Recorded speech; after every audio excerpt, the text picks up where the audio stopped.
ಪ್ರಿಯರೇ, ಎಲ್ಲರಿಗೂ ನಮಸ್ಕಾರ. ಮಾನ್ಯ ಡಿ.ವಿ.ಜಿಯವರ ಮಂಕುತಿಮ್ಮನ ಕಗ್ಗ.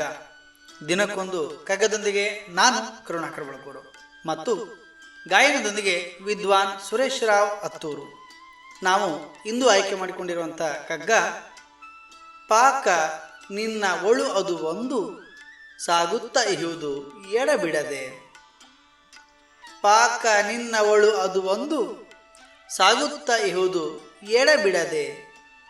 ಲೋಕದ ಎಲ್ಲವೂ ಸೂಕ್ಷ್ಮಗತಿಯನ್ ಒಳಹೊಕ್ಕು.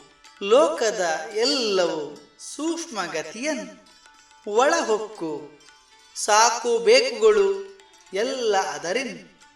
ಸಾಕು ಬೇಕುಗಳು ಎಲ್ಲ ಅದರಿನ್.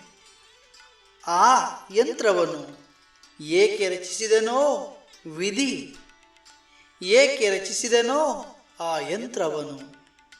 ಆ ಯಂತ್ರವನ್ನು ಏಕೆ ರಚಿಸಿದನೋ ವಿಧಿ ಮಂಕುತಿಮ್ಮ. ಪಾಕ ನಿನ್ನೊಳದೊಂದು ಸಾಗುತ್ತಿಹುದೆಡಬಿಡದೆ. ಲೋಕವೆಲ್ಲವೂ ಸೂಕ್ಷ್ಮಗತಿಯನೊಳವೊಕ್ಕು.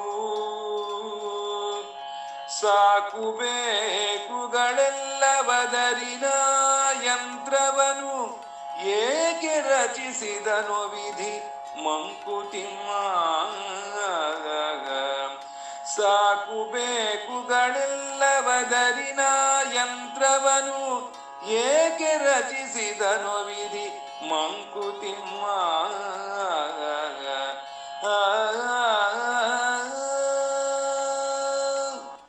ಪ್ರಿಯರೇ, ಮನುಷ್ಯನ ದೇಹದಲ್ಲಿ ಅವನು ಸೇವಿಸುವ ಆಹಾರ ಮತ್ತು ಅವನು ಯೋಚಿಸುವ ವಿಚಾರಗಳಿಂದ ಒಂದು ಪಾಕವು ನಿರಂತರವಾಗಿ ನಡೆಯುತ್ತದೆ ಅಂತ ಹೇಳ್ತಾರೆ.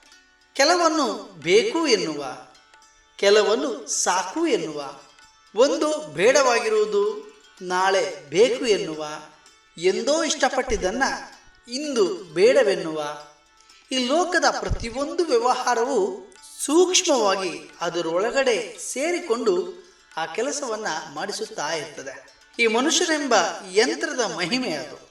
ಅದು ಕೆಲವು ಸಲ ಸಾಕು ಎಂದೆನ್ನುತ್ತದೆ. ಈ ಮನುಷ್ಯ ದೇಹದ ಯಂತ್ರವನ್ನು ಹೀಗೇಕೆ ರಚಿಸಿದನೋ ಆ ವಿಧಿ ಎಂದು ಪ್ರಶ್ನೆಯನ್ನು ಹಾಕುತ್ತಾರೆ ಮಾನ್ಯ ಗುಂಡಪ್ಪನವರು. ಇನ್ನು ಕೆಲವು ಸಲ ಬೇಕು ಎಂದೆನ್ನುತ್ತದೆ. ಈ ರೀತಿಯಾಗಿ ವ್ಯವಹರಿಸುವ ಮನುಷ್ಯನೆಂಬ ಈ ಯಂತ್ರವನ್ನು ಪರಮಾತ್ಮನು ಏಕೆ ರಚಿಸಿದನೋ ನಮಗರ್ಥವಾಗುತ್ತಿಲ್ಲ. ನಮ್ಮ ದೇಹದ ಯಂತ್ರದೊಳಗೆ ವಿಚಿತ್ರವಾದದ್ದು ನಿರಂತರವಾಗಿ ಅದು ಕೆಲಸ ಮಾಡುತ್ತಾ ಇರ್ತದೆ. ಈ ಲೋಕದ ಎಲ್ಲ ವಸ್ತುಗಳು ನಮ್ಮ ಗಣನೆಗೆ ಬರುತ್ತದೆ. ಬಂದ ಕೆಲವನ್ನು ಅರ್ಥೈಸಿಕೊಳ್ಳುವ, ಇಷ್ಟಪಡುವ ಅಥವಾ ತಿರಸ್ಕರಿಸುವ ಹಾಗೂ ಕೆಲವನ್ನು ಕಂಡು ಮುಕ್ತ ಮನಸ್ಸಿನಿಂದ ಖುಷಿ ಪಡುವ ಮಂದಿ ನಿರ್ಲಿಪ್ತವಾಗಿರುತ್ತಾರೆ. ಮನಸ್ಸಿನಲ್ಲಿ ಬೇಕು ಬೇಡವಾದ ವಿಚಾರ ಮತ್ತು ವಿಷಯಗಳು, ಎಲ್ಲ ವಿಚಾರಗಳು ಅಡುಗೆಯ ಪಾಕ ನಡೆಯುತ್ತಲೇ ಇರುತ್ತದೆ. ಮನಸ್ಸಿನಲ್ಲಿ ಒಂದು ಬಗೆಯ ಹೋಗುವ ಉಳಿಯುವ ಎಲ್ಲ ವಿಚಾರಗಳಿಂದ ದೇಹದ ಆಗುವ ಪ್ರಭಾವವೂ ಸಹ ವಿಚಿತ್ರವಾಗಿರುತ್ತದೆ. ಇದು ಯಾಕೆ ಹೀಗೆ ನಡೆಯುತ್ತಿದೆ ಎಂಬ ಪ್ರಶ್ನೆಗೆ ಉತ್ತರ ಇಲ್ಲಿ ಇಲ್ಲ. ನಮ್ಮ ಮನಸ್ಸಿನಲ್ಲಿರುವಂಥ ಇಂಗಿತ ಇತರರಿಗೂ ಅರ್ಥ ಆಗೋದಿಲ್ಲ. ಕೆಲವು ಬಾರಿ ಪರರ ಮನಸ್ಸಿನಲ್ಲಿ ಏನು ನಡೆಯುತ್ತಿದೆ ಎಂಬುದು ಸಹ ನಮಗೂ ಕೂಡ ತಿಳಿಯುವುದಿಲ್ಲ. ಇಂತಹ ಯಂತ್ರವನ್ನು ಯಾಕೆ ರಚಿಸಿದನೋ ಆ ಬ್ರಹ್ಮ ಎನ್ನುತ್ತಾರೆ ಮಾನ್ಯ ಗುಂಡಪ್ಪನವರು. ಬಂಧುಗಳೇ, ನಾಳೆ ಇನ್ನೊಂದು ಕಗ್ಗದೊಂದಿಗೆ ನಾನು ಬರುತ್ತೇನೆ. ಅಲ್ಲಿಯವರೆಗೆ ನಮಸ್ಕಾರ, ಶುಭ ದಿನ. ಅವಶ್ಯಕತೆ ಇದ್ದರೆ ಮಾತ್ರವೇ ಮಾಸ್ಕನ್ನು ಧರಿಸಿ ಅಂತರವನ್ನು ಕಾಯ್ದುಕೊಂಡು ಮನೆಯಿಂದ ಹೊರಗೆ ಹೋಗಬಹುದು. ನಮ್ಮ ಆರೋಗ್ಯದ ಬಗ್ಗೆ ನಾವೇ ಜವಾಬ್ದಾರರು. ಭವಿಷ್ಯದಲ್ಲಿ ಆಗುವ ಅನಾಹುತವನ್ನು ವರ್ತಮಾನದಲ್ಲಿ ಎಚ್ಚರವಿದ್ದು ಕಾಳಜಿ ವಹಿಸಿ ಆ ಅನಾಹುತವನ್ನು ತಪ್ಪಿಸೋಣ. ಏನಂತೀರಿ?